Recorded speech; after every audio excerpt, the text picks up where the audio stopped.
वृष लगन, शुक्रदेव षष्ठम स्थान यानी छठे स्थान। जय माता की मित्रों, हम लोग वृष लगन में शुक्रदेव के पाठों का अध्ययन कर रहे हैं और कोशिश कर रहे हैं शुक्रदेव को समझ, भावों को समझ के किस तरह के फल हम लोगों को प्राप्त हो सकते हैं। आप अगर शुरू से जुड़े हुए और लग्नानुसार सब पाठों का आप अध्ययन कर रहे हैं तो शायद आपने एक बात नोट जरूर की होगी कि बहुत से उपाय भी हम उसी अनुसार बताते भी जा रहे हैं, जो कि नॉर्मल उपाय है। शुक्र ग्रह के विशेष में या संबंध में बहुत से उपाय विभिन्न चैनलों के द्वारा या पुस्तकों के द्वारा हम लोगों को प्राप्त होते हैं, लेकिन सबसे सुंदर उपाय है गाय की सेवा या गाय को रोटी देना, जो पहले के समय में और आज भी गांव देहात में ये प्रथा जो बुजुर्गों के द्वारा, हम लोगों के पूर्वजों के द्वारा संस्कार स्वरूप थी प्रत्येक घर में, आज भी अपनाई जा रही। आज भी गांव देहात में हर घर से गाय या बैल उसके लिए रोटी निकलती है। कुत्ते, कौवे, चींटी, उन सब के लिए भोजन आज भी निकलता है और आज भी खिलाते हैं लोग, और हम लोगों से मेंटली बहुत अच्छे। आप उनको रूढ़िवादी परंपरा बोल सकते हैं, आप अपने पर्टिकुलर वर्तमान ज्ञान के हिसाब से जो बड़े बड़े एजुकेशनल सेंटरों में आप जाके पढ़ते हैं उसके अनुसार आप बहुत कुछ उसके विषय में जो मन में आया बोल सकते हैं।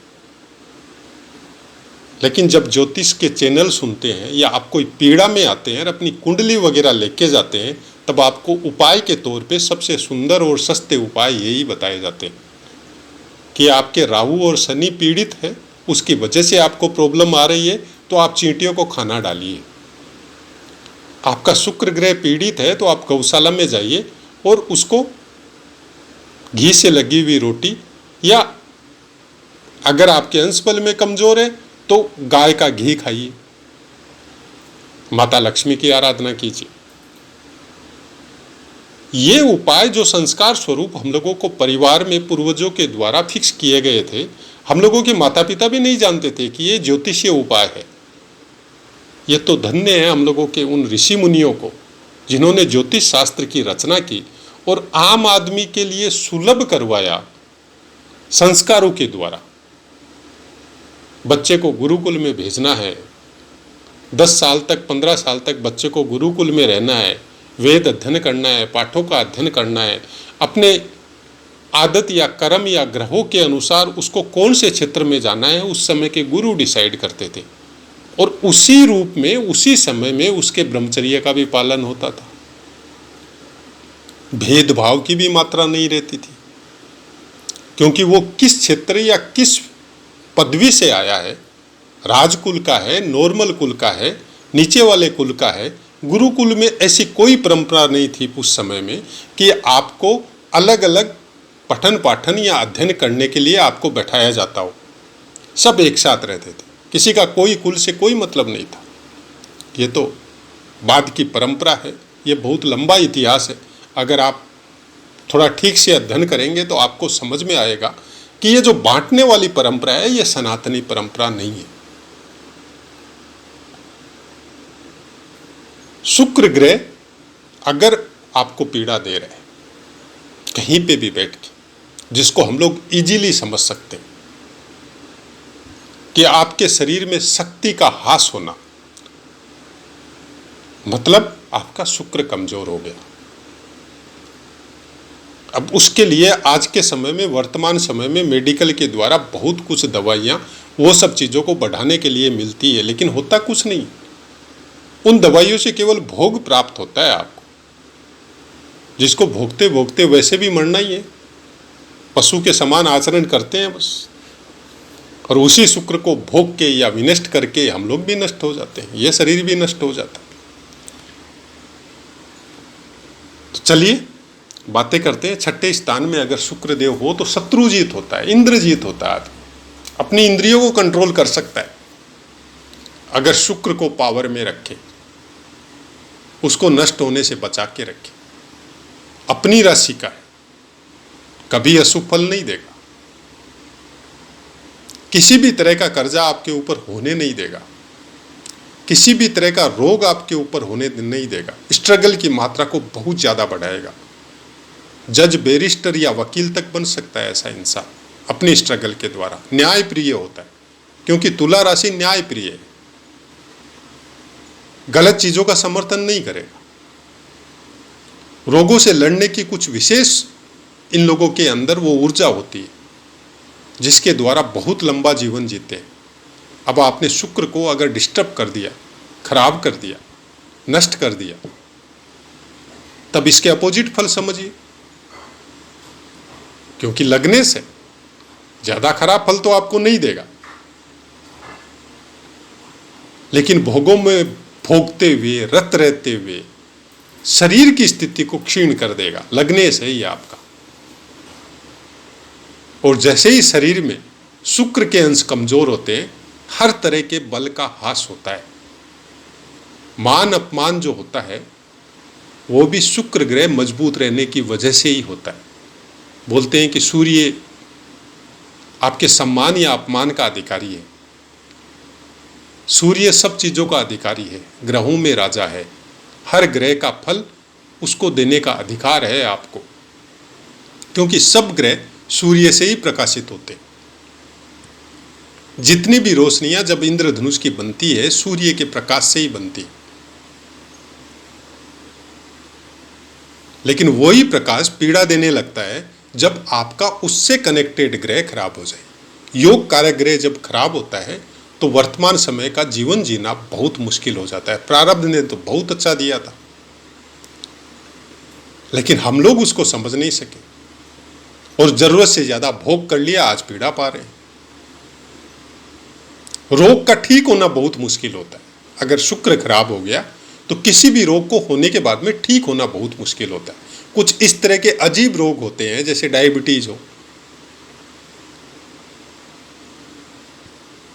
तो इन सब रोगों को मतलब एनी टाइम दवाइयों के ऊपर निर्भर रहना पड़ता है। लेकिन अगर पावर अच्छी है शरीर में, उसको आपने ठीक से मैनेज किया हुआ है, तो बहुत लंबी प्रोग्रेस यहाँ पे शुक्रदेव करवाता है, बहुत लंबी यात्राएं आपसे करवाता है। बहुत अच्छी अच्छी यात्रा जो घूमने फिरने के लिए, नेचुरलिटी के पास रहने के लिए, समुद्र से संबंधित हो, चाहे देश विदेश से संबंधित हो, हवाई यात्रा से संबंधित हो, बहुत अच्छा शौक होता है। बहुत लंबी लंबी यात्राएं आप कर सकते हैं। जरूरत केवल इतनी है कि शुक्र को, वृष लगन वालों को खासकर शुक्र को कंट्रोल में रखना बहुत जरूरी है। एक सीमा से ज्यादा इस लाइन से दूरी बनाना बहुत जरूरी है, और जिसने बना ली वो इंसान, वो वृष लगन वाला बहुत प्रोग्रेस करता है। कोई जरूरी नहीं है धन की मात्रा हो उसके पास, कोई जरूरी नहीं है गाड़ी बंगला भवन हो उसके पास। हो सकता है वो अध्यात्म में प्रोग्रेस कर ले, हो सकता है धर्म से संबंधित वो तत्व उसके जागृत हो जाए जिसको वो डीपली अध्ययन करते हुए बहुत सी चीजों को समझ जाए। तंत्र मंत्र से संबंधित जो शक्तियां हैं, ऊर्जा से संबंधित जो शक्ति है, जो वचनों के हिसाब से, जो वाणी के हिसाब से जो एक स्पंदन होता है बोलते समय भी और सुनते समय भी, वो पावर शुक्रदेव की वजह से प्राप्त होती है। क्योंकि वो निर्माण करने वाले वो वायरस जिनको बोल सकते हैं हम, या वो शक्ति बोल सकते हैं, जब आपके हर शरीर के हर चक्र का वो भेदन करते हैं तो वो चक्र आपके जागृत होते जाते हैं, और उसी के द्वारा वो सब चीजें आपको प्राप्त होते जाती है, या वो ज्ञान आपको प्राप्त होते जाता है। सब पाठों में हमने बोला है संजीवनी विद्या के कारक है। यहाँ पे बहुत बड़ा वेद या बहुत बड़े डॉक्टर बन सकते हैं आप, छठे स्थान में शुक्रदेव होने से। ऐसी कुछ प्रेस्क्रिप्शन आपकी हो सकती है जिसको लेने के बाद में रोगी बहुत जल्दी ठीक हो, लेकिन बाकी जो पढ़ाई करने वाले डॉक्टर हैं या बाकी जो स्टेब्लिश है, जिनके पास डॉक्टर की डिग्री है, उनको वो प्रेस्क्रिप्शन समझ में नहीं आए कि इनको रोग था सर्दी जुकाम का, और आपने दवाई दी है सर्दी जुकाम के साथ कुछ और रोग की भी, और वो आदमी 2-3 खुराक में ही ठीक हो गया, कैसे पॉसिबल है? तो ये ज्ञान शुक्रदेव की वजह से आपको प्राप्त हो सकता है। छठे स्थान में शुक्रदेव तुला राशि में होने से कुछ अलग ज्ञान आपके अंदर होता है, कुछ अलग क्वालिटी आपकी होती है। कम बोलेंगे लेकिन टू द पॉइंट बोलेंगे। बोलने में ये नहीं है कि सारे दिन बकवास करेंगे, बहुत कम बोलते हैं ऐसे इंसान, लेकिन बोलते हैं तो आपकी 10 बातों का उत्तर केवल 2 शब्दों में दे सकते हैं।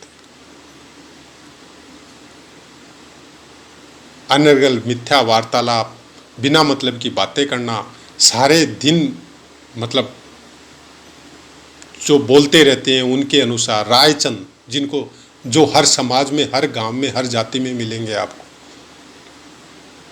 जिन्होंने जीवन में कुछ नहीं किया, वो हर ज्ञान के लिए आपको राय देने आ जाते हैं। ये सब चीज़ें इनके साथ नहीं होती और पसंद भी नहीं करते हैं। फालतू की बातों के साथ, फालतू के कामों के साथ इनका संबंध नहीं होता है। बहुत कुछ अपने शरीर पे, अपनी वाणी पे, अपने मन पे इनका कंट्रोल होता है, क्योंकि छठे स्थान का शुक्रदेव बहुत अच्छे फल प्राप्त करवाता है, खासकर वृष लगन वालों को। अब यहाँ पे तुला राशि आएगी तो तुला राशि के अंतर्गत चित्रा नक्षत्र का तीसरा और चतुर्थ चरण आएगा, जिसका स्वामित्व मंगल देव को प्राप्त हो। स्वाति नक्षत्र के चारों चरण आएंगे, उसका स्वामित्व राहु देव को प्राप्त है। विशाखा नक्षत्र का पहला, दूसरा और तीसरा चरण आएगा, उसका स्वामित्व गुरुदेव को प्राप्त है। ध्यान केवल यह रखना है कि स्वाति नक्षत्र के चारों चरण आएंगे, उसका स्वामित्व राहु देव को प्राप्त है। बाकी ग्रह कैसे बैठे, संपूर्ण कुंडली का अध्ययन करने के बाद में कुछ समझ में आता है। लेकिन अगर स्वाति नक्षत्र में शुक्रदेव है तो बहुत बड़े वेद, बहुत बड़े डॉक्टर, जिनको मेडिसिन के क्षेत्र में बहुत ज़्यादा नॉलेज हो, साइंटिस्ट, खासकर फार्मा के क्षेत्र में अलग अलग रिसर्च के द्वारा दवाइयाँ बनवाना, बहुत बड़ी बड़ी टीकाओं, वो मतलब एक बीमारी का एक टीका बना के जो मार्केट में दिया जाता है आम इंसानों के लिए, जो फायदे में होता है कि इस बीमारी के लिए एक बार टीका लगवा लिया। बहुत से टीके ऐसे आते हैं जो एक बीमारी के लिए एक बार जीवन में लगवा लिया तो हमेशा के लिए उस बीमारी से पीछा छूट जाता है। वैसी कोई रिसर्च में महारत हासिल करना स्वाति नक्षत्र में शुक्रदेव होने से कर सकते हैं, क्योंकि स्वाति नक्षत्र बहुत अलग टाइप का नक्षत्र है और ज्ञान के मामले में हर नक्षत्रों में बहुत बड़ा बलवान होता है। राहु देव का विशेष इफेक्ट स्वाति नक्षत्र पे भी होता है और ज्ञान के मामले में भी होता है। आपके दिमाग को पूरा घुमा के रख देते हैं राहु देव। अब कौन इसको कैसे समझता है ये उसके ऊपर डिपेंड है, लेकिन जो आदमी ध्यान साधना और तत्व की खोज में लगता है, उस आदमी का राहु देव बहुत अच्छा होता है।